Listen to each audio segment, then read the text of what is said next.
Well, welcome to Focus Today. I'm your host, Perry Atkinson, and boy, we have a lot of great guests for us, for you today. And the first of which is a gentleman I think you're going to hear a lot about in the years to come and in the days to come. Bob McNeil's with us today. He's the founder of the American Citizens Party. Now, we're going to learn more about that, and he is a candidate for President of the United States in 2016. Bob is a professional business consultant with an accounting degree and over 35 years of experience in auditing multi-billion-dollar corporations here in the United States, as well as a number of other countries around the world. He is a veteran of the United States Marine Corps from 1968 to 1974. Bob, nice to have you with us today. How are you doing, my friend? Thank you so much. I appreciate you having me on your show. Okay. Hey, first of all, I need to clear up something. When we hear the word audit, in today's headlines, we're automatically thinking IRS. You want to clear that up? Yes, I am not an IRS auditor. I perform audits of corporations and attempt to help them be more profitable and operate more efficiently. So I have nothing to do with taxes other than that I oppose them. Yeah. But no, I work on behalf of corporations. Good. Now, a little tongue-in-cheek, but I did want you to clear it up, especially with the heated hearings going on in Washington these days. Of course, I understand. Tell us about the American Citizens Party. Well, I actually formed this party back in 2009, and it came about as a result of my frustration with both the Democrats and Republicans. I just don't feel like they're working on the people's behalf. And so, having the skills that I have, that I've acquired over the last 35 years, I sat down and instead of yelling and screaming at the TV like most people do, I said, well, really, what would I do and what kind of plan would I write to restore our freedoms and prosperity that have been taken from us? And so I set about the plan to do that, and it took about a year to do that. That was 2007. Wow. So I emerged in 2008 with the plan, and I've been talking to people about it ever since, wherever I go. Are you getting established now in all 50 states?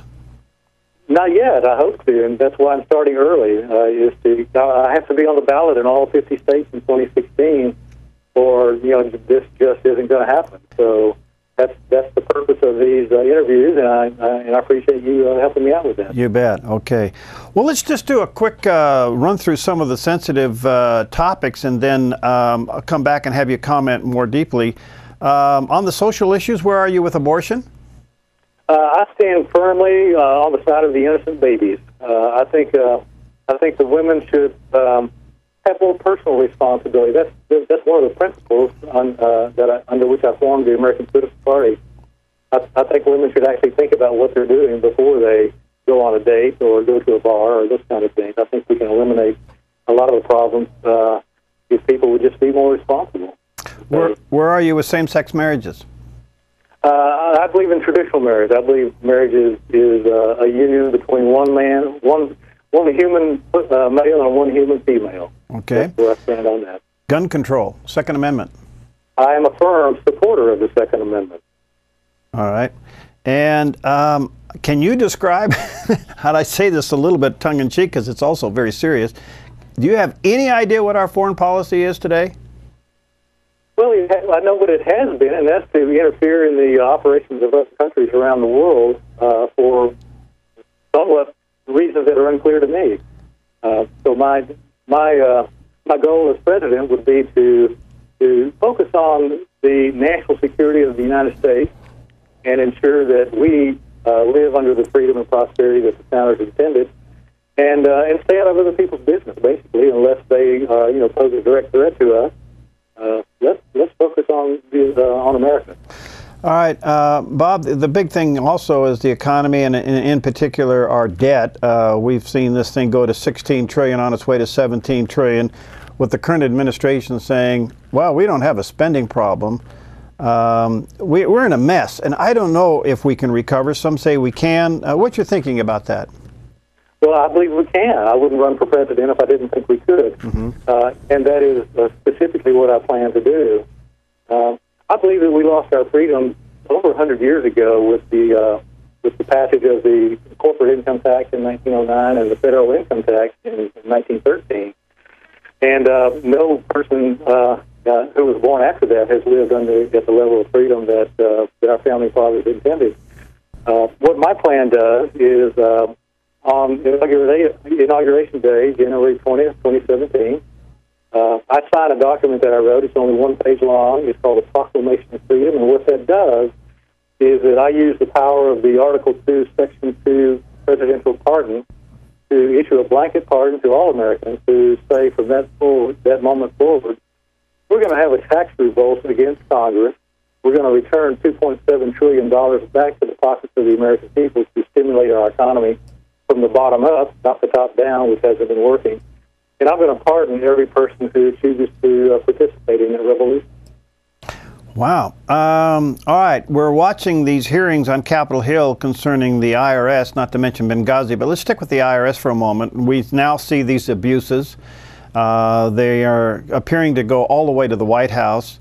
And there is even some movement in the Senate and in the House to abolish the IRS and go to more of a flat tax or a simple tax. What's your thinking on that? Well, I don't.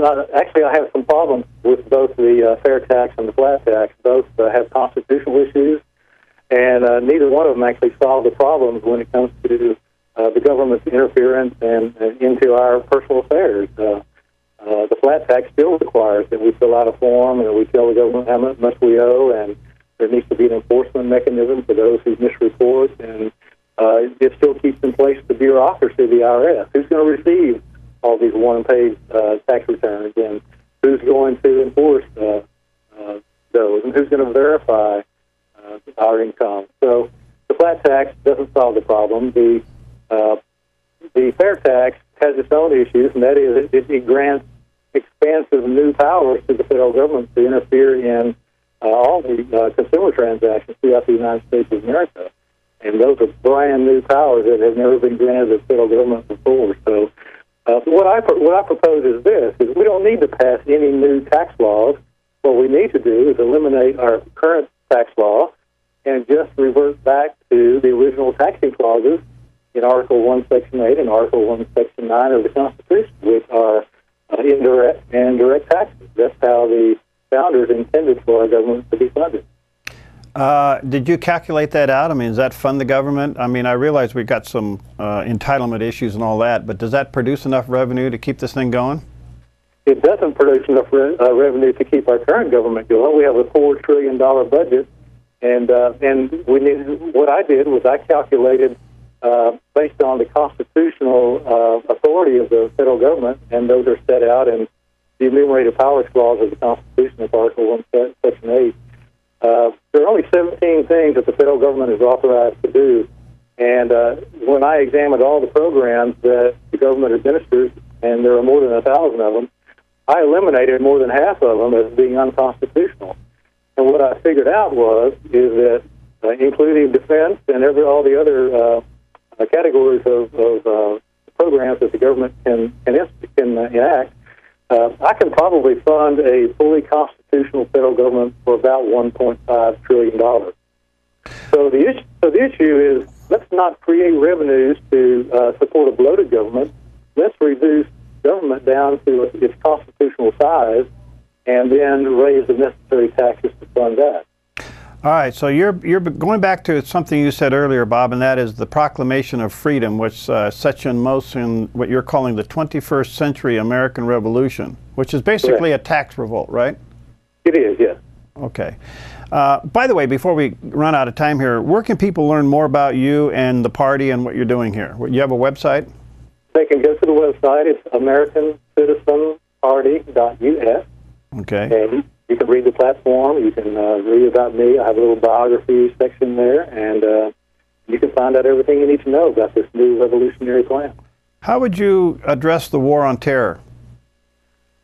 Well, that's a difficult one. I think if we focus on the things that are direct national security threats to the United States of America, I believe we can address that pretty quickly. As a former Marine, I learned one thing, is that if you're going to go to battle, you want to go to battle with the intent to win, and that is to put all your forces and everything that there is at our disposal to win that battle and to get out of it. We've now been involved in the war on terror now for well over a decade, and people still want to blow us up. I don't know how you address an enemy who is driven by their belief that their God tells them to kill everyone who doesn't believe as they do. Thomas Jefferson, as I recall, encountered this way back in the beginning of our country when he went to visit the Barbary pirates. All right.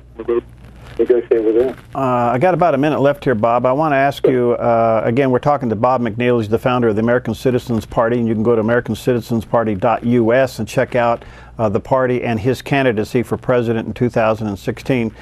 Religious freedom seems to be under attack in America. What would you do as president? Well, the Constitution is very clear that Congress shall pass no law establishing religion, nor shall it interfere with the free exercise thereof. Mm-hmm.